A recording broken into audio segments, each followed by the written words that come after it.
یہ صرف پتھروں اور دیواروں کا مجموعہ نہیں، یہ وہ سرزمین ہے جس کے ایک ایک ذرے پر آسمانی کہانیاں لکھی گئی ہیں، جہاں نبیوں نے قدم رکھا، جہاں آسمان سے وحی نازل ہوئی، اور جہاں سے آسمان تک کا سفر ہوا۔ یہ ہے یروشلم، ایک شہر جسے یہودی مقدس ترین مقام کہتے ہیں، عیسائی نجات کی سرزمین سمجھتے ہیں، اور مسلمان قبلہ اول مانتے ہیں۔ لیکن سوال یہ ہے، ایک ہی جگہ تینوں مذاہب کے خدا کیسے ایک ہو سکتے ہیں؟ یہ جگہ اتنی اہم کیوں ہے کہ تینوں اس کے وارث بن بیٹھے؟ یہ ہے جبل موریہ۔ یہ یروشلم کے قدیم شہر کے مشرق میں ایک بلند پہاڑی ہے۔ اسی پہاڑی پر تین مقدس نشانیاں اکٹھی ہیں۔ قبۃ الصخرہ، وہ مقام جہاں سے نبی صلی اللہ علیہ وسلم معراج کا سفر کیا۔ مسجد اقصی، قبلہ اول، جہاں تمام انبیاء نے نبی صلی اللہ علیہ وسلم کی امامت میں نماز ادا کی۔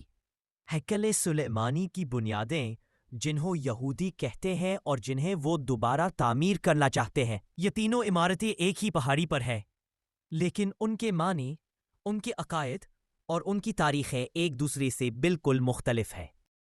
یہودی عقیدے کے مطابق یہی وہ جگہ ہے جہاں ان کے نبی حضرت سلیمان نے اللہ کے حکم سے ہیکل تعمیر کیا۔ یہ ہیکل ان کے لیے خدا کا گھر تھا۔ یہ وہی مقام ہے جہاں وہ قربانیاں پیش کرتے، عبادت کرتے، اور جہاں ان کا مذہبی مرکز تھا۔ مگر 586 قبل مسیح میں بابل کے بادشاہ نبوکد نظر نے یروشلم کو جلا دیا، ہیکل کو مسمار کر دیا، اور بنی اسرائیل کو قید کر کے بابل لے گیا۔ بعد میں انہوں نے دوسرا ہیکل بنایا، مگر وہ بھی 70 عیسوی میں رومی جنرل نے تباہ کر دیا۔ کب سے یہودی اس زمین کی طرف حسرت سے دیکھتے آئے ہیں، اور آج بھی دعا کرتے ہیں، اے خدا ہمارا ہیکل دوبارہ قائم کر دے۔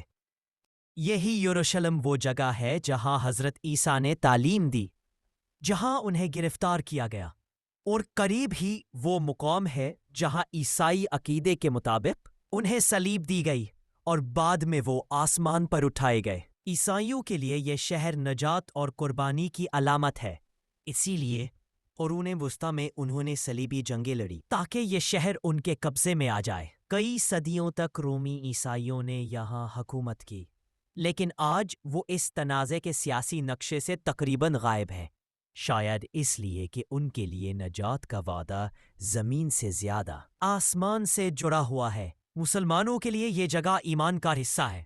یہی مسجد اقصی وہ مقام ہے جہاں سے نبی صلی اللہ علیہ وسلم اسراء و معراج کا معجزہ نصیب ہوا۔ یہی وہ مسجد ہے جو کعبہ سے پہلے مسلمانوں کا قبلہ تھی۔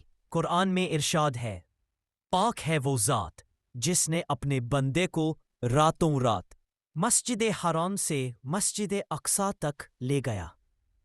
سورۃ الاسراء 1۔ اسلامی تاریخ میں یہی مقام خلافت راشدہ اور اموی و عباسی ادوار میں روحانی مرکز بن گیا۔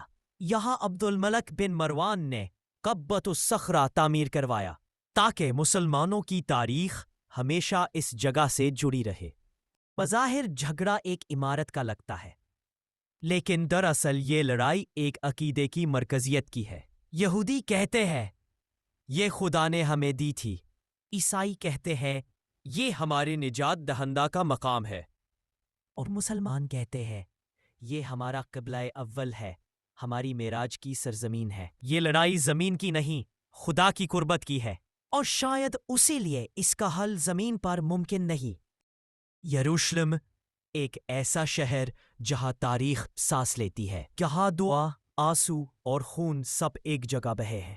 یہاں تینوں مذاہب کی بنیادیں جڑی ہیں، لیکن شاید کوئی بھی اس کا واحد مالک نہیں۔ یہ زمین اب بھی آسمان سے سوال کرتی ہے، کیا خدا ایک ہی ہے مگر انسان تین ہو گئے؟ اور شاید اسی سوال کا جواب ہی اس پوری کہانی کا انجام ہے۔